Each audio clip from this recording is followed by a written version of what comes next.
বন্ধুরা, আশা করি তোমরা সকলে ভালো আছো। তোমার চ্যানেলে তোমাদের সবাইকে স্বাগতম। তো মাধ্যমিক শেষ হয়েছে, তারপর যথারীতি আমাদের উচ্চ মাধ্যমিক পড়াশোনার পালা। এবার একটা বিষয়, ভর্তি প্রক্রিয়াও কিন্তু বিভিন্ন স্কুলে শুরু হয়ে গেছে। তো অনেকেই দেখলাম সাবজেক্ট নিয়ে একটা দ্বিধাগ্রস্ত অবস্থা। তো সাবজেক্ট কিন্তু একটা ভাইটাল বিষয়, কারণ সাবজেক্ট যদি তুমি এখন সঠিকভাবে ভাবনা চিন্তা করে না নাও, সেটা কিন্তু ভবিষ্যতের জন্য একটা এফেক্টিভ বিষয় হয়ে দাঁড়াবে।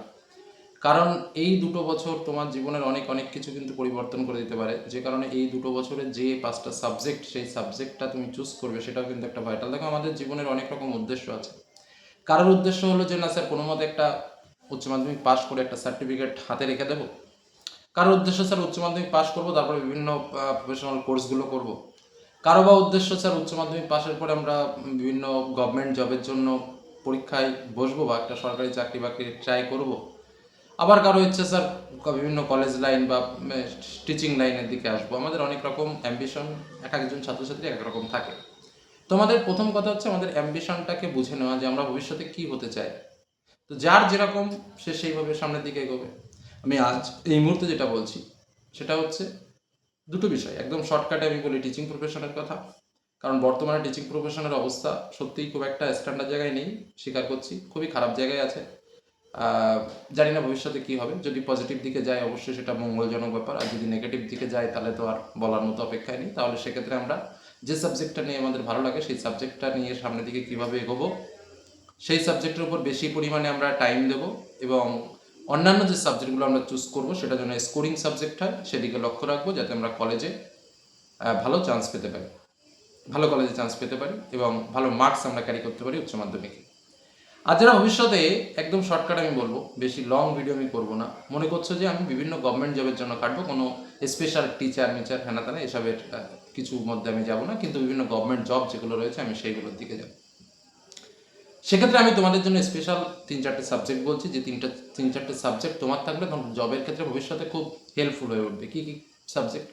1 নম্বর হচ্ছে হিস্ট্রি, যেটা তোমার জব রিলেটেড সাবজেক্ট, এবং তোমাকে ভাইটাল ভাবে তোমাকে সেটাকে কমপ্লিট করতে হবে, কেননা ওই হিস্ট্রি তুমি আজ যেটা পড়বে সেটাই তোমার ভবিষ্যৎ জীবন চলার পথে কিন্তু সামনের দিকে তোমাকে এগিয়ে নিয়ে যাবে। 2 নম্বর বিষয় হলো পলিটিক্যাল সায়েন্স, যেটা তুমি আজ যেভাবে পড়বে ভবিষ্যতেও কিন্তু তোমাকে সেইভাবে এগিয়ে নিয়ে যাবে। 3 নম্বর যেটা বিষয় সেটা হচ্ছে ইকোনমিক্স, তুমি আজ যেভাবে পড়বে ভবিষ্যতেও ওখান থেকেই প্রশ্ন, চাকরির পরীক্ষায় কিন্তু এইসব জায়গা থেকেই প্রশ্ন আসে। কী কী বললাম? আমি ইতিহাস বললাম, আমি পল সায়েন্স বললাম, আমি ইকোনমিক্স বললাম। আর একটা নিতে পারো যেটা হচ্ছে জিওগ্রাফি, এটাও কিন্তু তোমার এখান থেকেও কিন্তু প্রচুর প্রচুর প্রশ্ন যেটা জিওগ্রাফিতে কিন্তু আসে। অর্থাৎ আমরা যদি ভবিষ্যতে জবের দিকে যাই, তাহলে এই যে 4টে আমরা স্পেশাল সাবজেক্ট বললাম, কী কী বললাম আরেকবার একটু মনে করে নাও। হিস্ট্রি, জিওগ্রাফি, পল সায়েন্স এবং ইকোনমিক্স। সাবজেক্টগুলো শুনলে অনেকের খটকা লাগতে পারে, তার সঙ্গে কেউ কম্পিউটার অ্যাপ্লিকেশনটাকেও চুজ করতে পারো, কোনো একটা সাবজেক্ট এদিক ওদিক করে। তবে হিস্ট্রি আর পল সায়েন্স এই দুটো কিন্তু ভাইটাল, এই দুটো কিন্তু মিস করা যাবে না।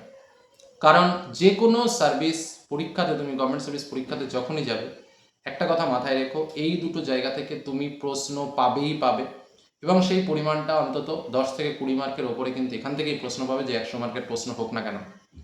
তার মানে বুঝতে পারছো, তুমি যদি এখন থেকে সেই প্রিপারেশনটা নেওয়া শুরু করো, তাহলে কিন্তু ভবিষ্যৎটা তোমার পক্ষে অনেক ইজি হয়ে যাবে। এই কারণে যারা ভবিষ্যতে বিশেষ করে গভর্নমেন্ট জব পেতে চাইছো, বা সরকারি টিচিং প্রফেশন বাদ দিয়ে, তাদের আমি বলবো সাবজেক্ট চুজ করার জন্য অবশ্যই এই দিকটার দিকে লক্ষ্য রাখো। যারা বিভিন্ন প্রফেশনাল কোর্সের দিকে যেতে চাইছো, তাদের আমি বলবো যে কষ্টে সৃষ্টে হলেও সায়েন্স নিয়ে পড়ার চেষ্টা করো। সায়েন্স নিয়ে পড়ার চেষ্টা করো, কারণ সায়েন্স নিয়ে পড়লে বিভিন্ন সাইডে প্রফেশনাল কোর্সেসগুলোর দিকে ঢুকে যাওয়া যায়। বিভিন্ন এক্সট্রাঅর্ডিনারি জব, কোম্পানি জব, এগুলোর প্রায়োরিটি কিন্তু বেশি থাকে, যেটা কিন্তু আর্টসের ছেলেদের অতটা থাকে না। কথাগুলো মানতে হবে, শুনতে অনেকটা খারাপ লাগলেও যেটা বাস্তব হচ্ছে, যেটা বর্তমান পরিপ্রেক্ষিত, সেই পরিপ্রেক্ষিতে আমি তোমাদের সামনে বলছি। নম্বরটা বড় ফ্যাক্টর কাজ করে না, যে আমি কত পেলাম। হ্যাঁ, আমার সায়েন্স নিলে ফার্স্ট ডিভিশন তুমি পাবে। বর্তমানে যে সিস্টেম রয়েছে, প্র্যাকটিক্যালে 30 মার্কস, তারপরে থিওরি, প্রজেক্ট, সেটা রয়েছে, সব কিছু মিলে 60% পাওয়াটা আর্টসের ক্ষেত্রেও খুবই ইজি ব্যাপার, সায়েন্সের ক্ষেত্রে তো আরও বিষয়টা ইম্পর্টেন্ট রয়েছে, সহজ রয়েছে। তাছাড়াও তোমার বিভিন্ন প্রফেশনাল কোর্সগুলোর দরজা কিন্তু খুলে যাবে, যেটা সায়েন্সের দিক থেকে। তো টার্গেটটা তোমাকে আগে অ্যাচিভ করতে হবে, তারপর তোমাকে এদিক ওদিক যেতে হবে। তো আমি সেটাই বলবো যে সাবজেক্ট চুজ করার আগে ভাবনা চিন্তা করে সামনের দিকে এগো, একবার সাবজেক্ট চুজ হওয়ার পরে কিন্তু পরবর্তীতে রেজিস্ট্রেশন হয়ে যাওয়া পর্যন্ত কিন্তু সময় থাকে সাবজেক্ট চেঞ্জ করার, তারপরে কিন্তু আর হয়ে ওঠে না। অতএব খুব ভাবনা চিন্তা করে সাবজেক্ট চুজ করবে, এবং শুধুমাত্র সাবজেক্ট চুজ নয়, তার সঙ্গে আমার ভবিষ্যৎ কী প্রায়োরিটি রয়েছে সেটার দিকেও নজর দেবে। এটুকু বলে আজকের আলোচনা শেষ করলাম। কোনো কিছু জানার হলে অবশ্যই কমেন্ট সেকশনে কমেন্ট করো। ধন্যবাদ।